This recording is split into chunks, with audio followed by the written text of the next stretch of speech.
எங்கள் அத்தா எங்கே இந்த நாட்டுக்கோழி பிச்சை எடுக்கிறாருன்னா தேனியில் ஃபேமஸாக இருக்கிற ஹோட்டல் 30 விலாஸில் தான்.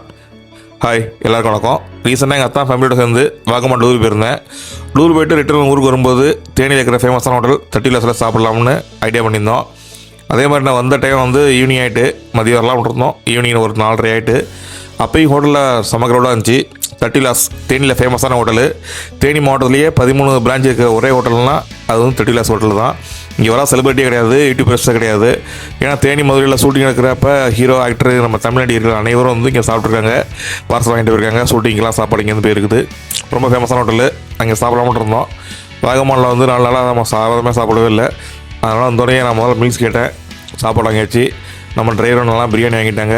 எங்கள் அத்தா நாட்டுக்கோழி பிரியாணி வாங்கிட்டாங்க. எங்கள் சின்னத்தனும் நானும் மீல்ஸ் வாங்கிக்கிட்டோம். அப்புறம் டிரைவர் வந்து பிராய்லர் சிக்கன் பிரியாணி வாங்கிட்டாங்க. அப்புறம் எங்கள் அக்கா ஃபேமிலிலாம் இங்கே சாப்பிட்ருந்தாங்க. நம்ம வந்த வேகத்துக்கு நம்ம பசி தாங்க முடியலை. இல்லை மணி 4:30 ஆகிட்டு. குழம்பு எல்லாம் ஒன்றா கொடுத்தாங்க. ஏன்னா ஈவினிங் ஆகிட்டுல 4:30 மணி ஆகிட்டு. அப்போயும் சாப்பாடுலாம் இருந்துச்சு. அவர் மீன் குழம்பு, கறி குழம்பு எல்லாம் கொடுத்தாங்க. சாப்பாடு அருமையாக இருந்துச்சு, வீட்டில் சாப்பிட்ற மாதிரியே. இப்போ தான் தெரியுது இந்த ஹோட்டலில் ஏன் அவ்வளோ ஃபேமஸ்னு. அதே மாதிரி டிரைவர் எப்படி இருந்துச்சு பிரியாணி, சிக்கன் பிரியாணி அப்படின்னு கேட்டேன். அருமையாக இருக்குன்னாரு. ஏன்னா அந்த டைத்துலேயும் தம்மில் சூடு பயங்கரமாக இருந்துச்சு சிக்கன் பிரியாணி. அப்புறம் எங்கள் அத்தா வந்து நாட்டுக்கோழி பிரியாணி சாப்பிட்டாங்க. நாட்டுக்கோழி பிரியாணியில் ஒரு முட்டை வச்சு ஒரு பெரிய லெக் பீஸ் வச்சு கொடுத்துருந்தாங்க. பீஸெல்லாம் சூப்பராக இருந்துச்சு. அத்தான் சாப்பிட்டு பார்த்து நல்லா இருந்துச்சுனாரு. அதே மாதிரி பிரியாணி சாப்பிட்டு சொல்லுங்க தான் அப்படின்னேன்.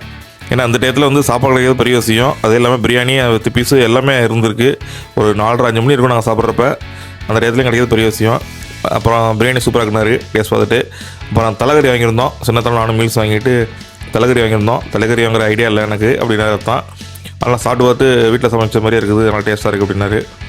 அப்புறம் வந்து நான் வந்து மோருக்கு வந்துட்டேன். சாப்பிட்டு முடிச்சுட்டு அவர் மட்டன் சுக்கா வாங்கியிருந்தாங்க. நம்ம சாப்பிட்டு பார்ப்போம். மோருக்கும் அந்த மட்டன் சுக்காவுக்கும் செம்மையாக இருந்துச்சு. ரொம்ப டேஸ்ட்டாக பண்ணியிருந்தாங்க. எல்லா ஃபுட்டுமே அருமையாக இருந்துச்சு. நீங்களும் வந்தீங்கன்னா 30 விலாஸில் சாப்பிடுங்க. தேனி பக்கம் வந்தீங்கன்னா 30 விலாஸை மறந்துடாமல் சாப்பிடுங்க. ஓகே, பாய்.